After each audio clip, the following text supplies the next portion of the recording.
What is up, geeks of YouTube? I am Damien. I am Tracy. And welcome to our fantasy life. Today we're going to be reviewing Lapis Labyrinth by NIS America.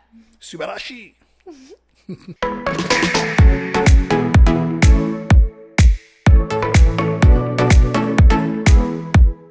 So real quick, before we get into the main review, and the way we're going to start doing reviews here is by 4 categories. We're going to do graphics, gameplay, story, and then value, just so we can kind of keep the topics tight. But I just wanted to give a real quick overview of the gameplay loop, because the gameplay loop for Lapis Labyrinth is really unique. Really, the way it works is you get access to 8 classes right from the start, and those 8 classes are very different from one another. You've got the Hunter, Destroyer, the Bishop, the Witch, the Maid, Shielder, Necromancer, and Gunner, right? So you take those classes and then you equip them with equipment that drops in these dungeons. Now, the dungeons are super fast. They're 5 minutes, and they are kind of a lab. That's where the labyrinth part of the name comes from, is you're going through this maze and you pop these little purple crystals. Those crystals are what contributes to your overall progress in the dungeon. Once you get the gate open, then you can progress to the next level. And that's pretty much it. That's the whole game in a nutshell. But where the complexity comes in is the items that drop, the different enemy types, trying to get the SSS rating by going through the dungeon as quickly as you can, finding the hidden areas. So that's where the real gameplay comes in. But there's little portals that you can take that warp you to different areas. Yes. And that kind of gets me lost a little bit sometimes. Yeah. Trying to remember. So the replayability factor is in trying to remember all of those. Now, I did notice one thing is that they're green. They start green and then they go purple if you've used it. So you know kind of where you're at. But that's the basic overall gameplay loop there. So I just wanted to get that out of the way right at the start, because this game is so different from any other NIS game. They focus a lot on those kind of turn-based games, where this is a very action-heavy game. So let's dive into the graphics, and then we'll come back to the gameplay in a second and do a real deep dive on that. So the graphics are going to be a very, very cute anime-style gameplay. So the characters are actually little dongos that stack up on each other. They're super adorable. I hate that they call it dongo, because every time they say that in the game, I'm like, oh, I want some dongo. I know, right? You just have to take a trip to your Japanese store, your local Japanese store, get some dongo, and then play the game. Yep, get some Pocky, get some dongo, and grab your PS4 controller. They're very cute. There's also the Japanese voice acting in there as well, so they didn't change it to the American voice acting, which I really like. Yeah. They actually say Japanese phrases, which most anime fans will already know these Japanese phrases anyway. Subarashi, arigato gozaimasu, like that sort of stuff. Yeah, so it does kind of, if you're learning Japanese, it kind of reinforces it for you. Yeah, so it's not these long, drawn-out, I don't like the other games that have, really long sentences and you're trying to concentrate on the gameplay. Yes. These ones are super short, where it's oh, I know, they said congratulations or something, so they make it very easy to understand, and it's very enjoyable that way. That's pretty cool. One other thing I noticed about the graphics there was that the character designs and the enemy designs are really easy to see. Oh, yeah. And that's going to become important later when we talk a little bit about the gameplay, and we'll kind of explain why that's important. But yeah, everything was really clear. The designs are very distinct from each other, and they're super, super cute. Yeah. We talked about this in our Princess Guide review as well. NIS America has such awesome character and world designs. Yeah. The one thing we noticed was we played it on PS4. It is going to be available for Switch as well, but we played the PS4 version. It looks gorgeous on the big screen. It's so good. It's amazing. I love the artwork and all the art styles. The characters have different models and everything. So beautiful. I really love it. Absolutely. I right from when you turned it on, it was awesome. Now, the one thing I did notice about the graphics was, and this is kind of getting into a little bit of gameplay as well, is that the reason I mentioned the characters and that they're so easy to see when you're actually fighting is that stuff just happens everywhere, especially during fever mode, which we'll talk about in a little bit here, but just stuff is everywhere on the screen. So sometimes trying to find your character or even see what you're actually hitting becomes a problem. And the reason I say that is because your little dongos, they can get knocked off of your head as you're combating enemies. And that can be an issue because they're so tiny and they're so hard to see that you can't really find them quickly, which can lead to, as soon as one gets knocked off, you have a problem where you're trying to find them and then another one gets knocked off. And so I wish they had made the characters just a little bit bigger, or there was less stuff going on the screen. That's my only kind of minor nitpick on the graphics there. So you started playing it first. So when I was watching you play, I was really intimidated of it at first, just because there's so much happening. There's on the so screen. much going on, yeah. But once you see it a couple times, you start following it, and then once the characters do get knocked off, like when I started playing, you're like, oh, you lost a character. I was like, oh, where? I didn't realize that happened until it started happening, and then I was a little bit more conscious of how many characters that I have stacked up. And the other thing I noticed was as you start to play, so this is kind of, again, we're talking both graphics and gameplay a little bit here, but this is actually really kind of a graphical thing, a UI thing. With any NIS America game, there's so much depth to the game that they don't really explain right away. One thing I noticed about this game is you'll get status effects. Oh, yeah. Which I didn't notice until like 10 dungeons in. Mm-hmm. Like in the top corner next to your character, there's like this tiny little status effect thing that will let you know like what your status effect is. But like there would just be times when I'm trying to do my abilities or I'm trying to do my EX abilities or things like that, and you can't because you have a status ability like blind or darkness or whatever. Yeah. And the icons are so dinky. And then also when there's effects where you'll like attack an enemy and it gives them like a little burn icon because they're taking burn damage. That icon is so tiny. I don't know how you're going to see that on the Switch because we played it on the PS4 on like a 55-inch big screen and it was still so tiny. Yeah. So that's one little criticism I would have about the game is that it's a little difficult to see some of the UI elements. All the prominent stuff like your voltage and stuff like that, you can see those. I don't know. What did you think about the health and all that kind of stuff? Was that easy for you? Yeah, that was easy because everything's going to be up at the top. So you have your voltage, you have all the health bars, and then you have fever over on the right side. Health bars were very easy to see. I noticed that. Yeah. So you can definitely tell when a character is taking damage. They'll also make a noise telling you that they're taking damage, basically. Yeah, they'll make like a little squeak, almost kind of a noise. Yeah. And so you want to go in and save the poor little things because they're so adorably cute. And you're like, no, little guys. Yeah, that's one thing. So to kind of wrap it up on the graphics there, all the graphics were really satisfying. Yeah. And each thing is very clear because kind of like you said, when you first see the game as somebody that's not playing it, like if you just watch a gameplay video of it, which will probably have some footage going right now of it just to kind of show you, when you first watch it, it looks bonkers. Yeah. Like there's just stuff going on everywhere. But you'll notice like maybe after the 4th or 5th dungeon, you do start to kind of lock in and pick it up, even though it doesn't explain a ton to you. So yeah, pretty cool. And yeah. And especially I wanted to throw in that each level, I know we're getting really heavy into gameplay here, but each level is only 5 minutes. And you think 5 minutes is a long time, that time flies by. So with everything happening on the screen, trying to watch your timer as well. First couple rounds that I actually ran out the timer, and that was it of that level, so I had to go back in. Well, let's table that for a second, because I want to talk about the timer. Yeah. So I want to go more in depth on the timer there. Okay, sorry, I'm jumping ahead. No. Well, so this is, and the reason that this review is kind of all over the place is because when we first started playing, we thought, oh, we'll knock this out. We'll spend like maybe 2 or 3 hours with the game and, write down a couple notes and that's it. This game is so deep. There's so much There's stuff. so much to it. And what let me finish one thing on the graphics real quick. The last thing I wanted to mention on the graphics is kind of a nitpick here. It is something I have to ding NIS America for. The levels look very samey. That's the one thing I noticed is the labyrinths don't change. So like you have your level 1, 2, 3, 4, 5. Mm-hmm. The map doesn't change for that particular level. So you can memorize it.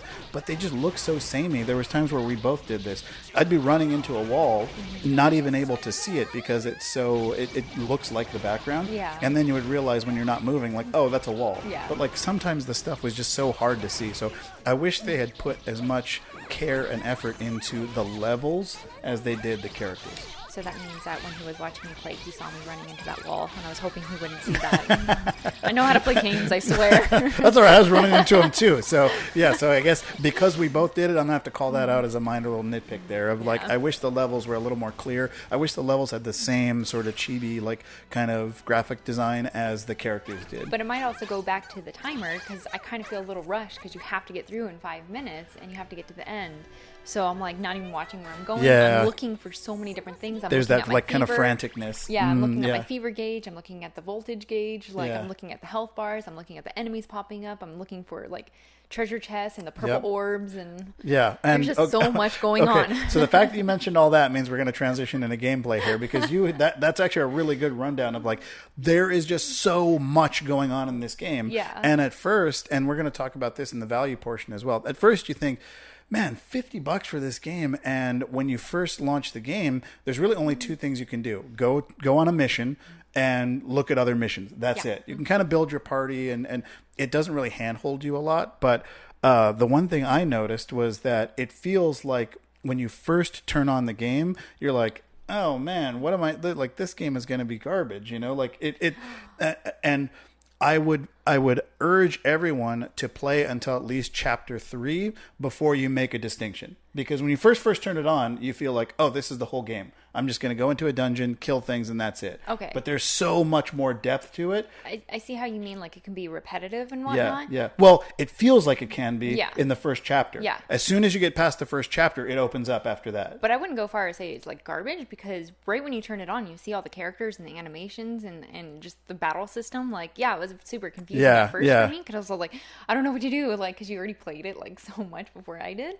So once you get into it, it could be a little bit overwhelming. It could be a little confusing, but definitely, yeah, I agree. Stick it out, because the levels can be the same. It could be a little bit repetitive, but I do like the little board. So you can go to the board and you can pick up a new mission. Yeah. So there's always different missions. It feels that like you can Monster do. Hunter. It feels like a chibi little. Monster Hunter. It does. Yeah, It kinda you get does. your mission and then you go to the waiting area. A and way then- cuter version yeah, of Monster Hunter. Yeah, super cute.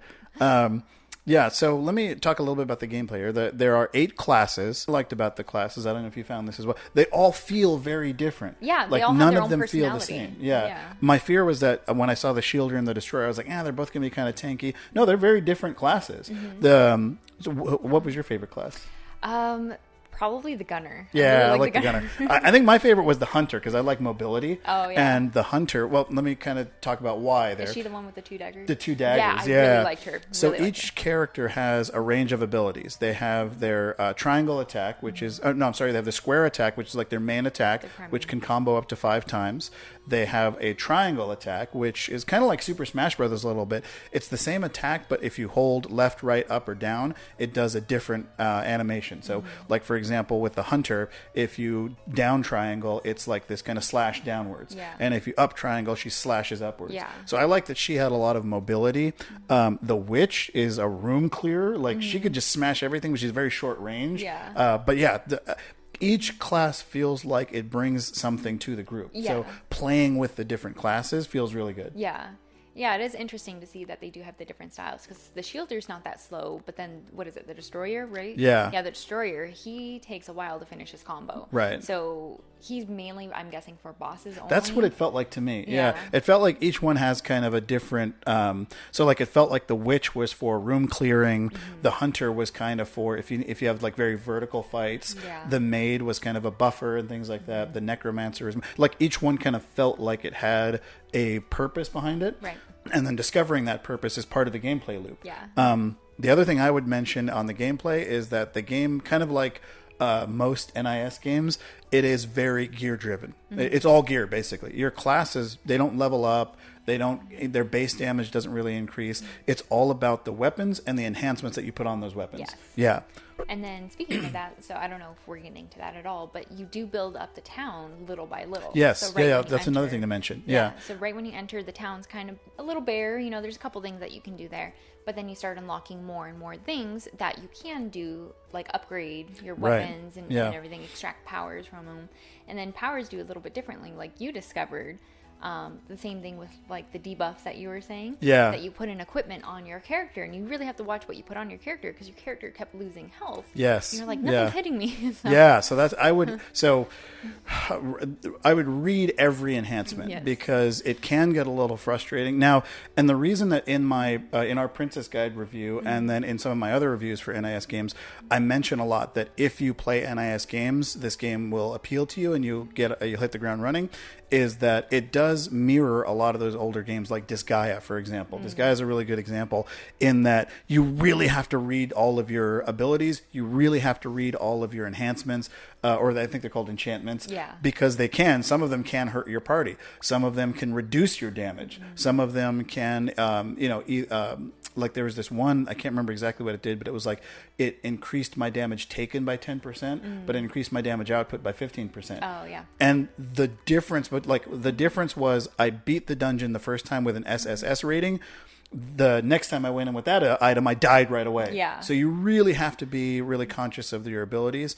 And then the other thing I would mention is that all of your abilities stack for your entire party. So it doesn't really matter cool. which leader you're using. Yeah, I thought that was pretty cool also. Yeah. Anything else you noticed about the gear? The gear, so the only other thing I wanted to add to that is at the end of the level is when you collect those purple orbs. Yes. That's what determines how many keys you get in order to open up the chest. That's how you're going to keep getting your gear. And then it has a different rating system on which chests that you open. So depending on the rarity of the actual gear itself. Yeah. Which some of those are like those ending, those what are the keys that you get? Some of those are really, really good drops, and then some of them are just garbage. We got some really good ones last night. Yeah. So in our last playthrough last night before writing our notes, we got some really, really good items. So and I think that's the core of the gameplay loop. Is that's what keeps you coming back? Is getting that better gear, refining your party, trying different matchups, getting through each level faster and faster and faster. Like getting an SSS rating on a level actually was pretty satisfying. Yeah. Because it felt like I did something. It wasn't like there wasn't a ton of RNG, I guess is what I would say to it. Yeah. Finding that right balance in order to master the level. Yeah. Memorizing the levels is the big thing as well. So we spent a long time on the gameplay because normally we would have a lot to talk about during the story portion. Nope.